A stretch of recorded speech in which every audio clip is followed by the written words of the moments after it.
முருகாச்சரணம்.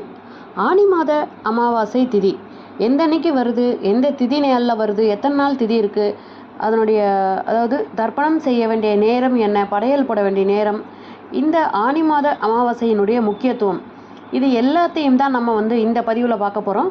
வாங்க பதிவுக்குள்ளே போகலாம். எப்போவுமே ஒவ்வொரு மாதம் அமாவாசை வருங்க.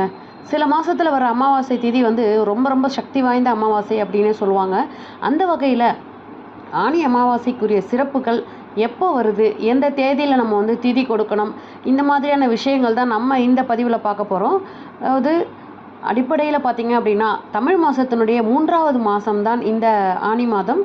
சூரியன் புதன் ராசியான மிதுன ராசியில் சஞ்சரிக்கும் காலம்தான் இந்த ஆனி மாதம் அப்படின்னே சொல்லுவாங்க.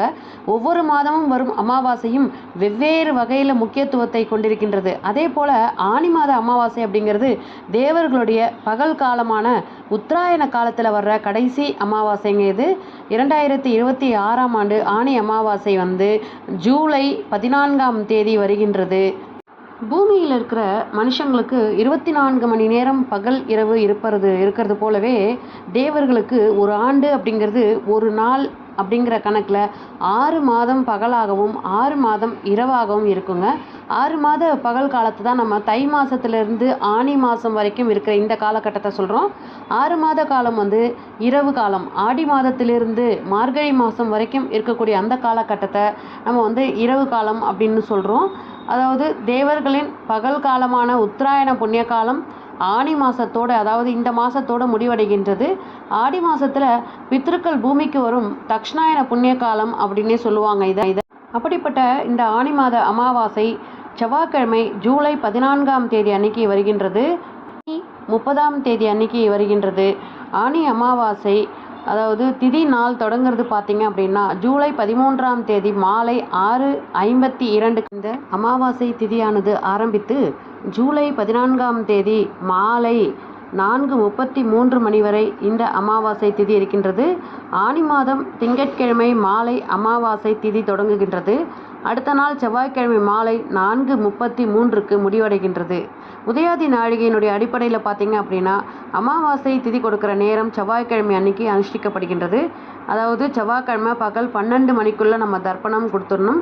1:30 மணிக்கு மேல் படையல் போடணும். அன்றைய தினம் ஜூலை 14ஆம் தேதி காலை தர்ப்பணம் செய்ய உகந்த நேரமாக 2 நேரங்கள் உள்ளது.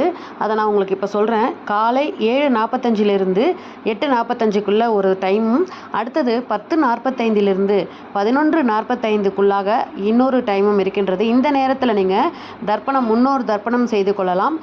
அடுத்ததாக செவ்வாய்க்கிழமை அன்னைக்கு ராகு காலம் அப்படின்னு பார்த்தீங்கன்னா 3 மணியிலிருந்து 4:30 மணி வரைக்கும் மாலை நேரத்திலும் மற்றும் யமகண்ட நேரம் 9:10க்குள்ளாக இருக்கிறதால குறிப்பிட்ட இந்த நேரத்தில் நீங்கள் தர்ப்பணம் செய்யணும். அதே மாதிரி 12:01 குளிகை அப்படிங்கிறதால அந்த நேரத்திலும் நம்ம படையல் போடக்கூடாது.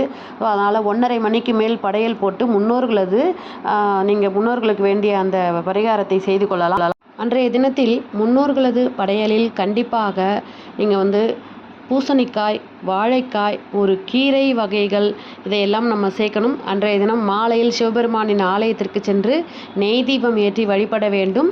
மற்றும் அதாவது மாலை நேரத்திலோ அல்லது பகல் நேரத்திலோ பசுமாட்டிற்கு அகத்திக்கீரை தானமாக வழங்க வேண்டும், அல்லது வாழைப்பழத்தை தானமாக வழங்கலாம்.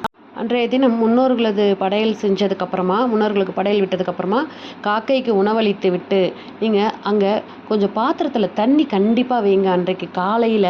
அதே மாதிரி நீங்கள் எங்கேயாவது கோவிலில் ஈவினிங் நேரத்தில் போகும்போது மண் இருக்கிற இடத்துல பார்த்தீங்க அப்படின்னா பச்சரிசி மாவை நீங்கள் தூவி விட்டீங்க அப்படின்னா அந்த இடத்துல எறும்புகள் அதை சாப்பிட்டுன்னா அந்த அமாவாசை திதியில் உங்களுடைய செவ்வாய்க்கிழமை அப்படிங்கிறதால கடன் பிரச்சனைகள் அடைய நிறைய வாய்ப்பு இருக்கின்றது.